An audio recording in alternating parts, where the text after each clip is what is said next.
Pipe plumber পক্ষ থেকে আমি মোহাম্মদ তানভীর গত ভিডিওতে বলছিলাম যে একটা বাথরুম ফিনিশিং এর কাজ আছে, ওইটা দেখাবো যে আমি পরিপূর্ণ কাজটা করতে পারিনি। এখন আমি পরিপূর্ণ কাজটা করছি। দেখেন আমাদের রুমের ভিতরে ছোট একটা মিনি অ্যাটাচ বাথরুম, আপনারা দেখেন কাজটা কেমন হয়েছে।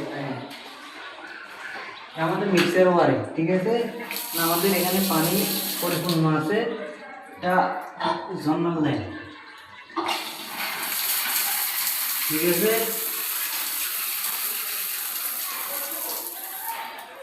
এটা গরম পানির লাইন, এখনো ডিজেল লাগাইনি, পরবর্তীতে লাগালে দেখবেন।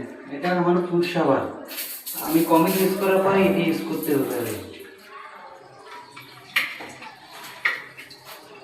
আমার কমেটের পানি বেশি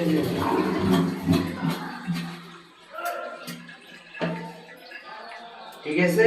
এখনো আমার এখানে পানি পরিপূর্ণ আসে নাই, তো আমার কমেটে পানি পর্যন্ত থাকবে।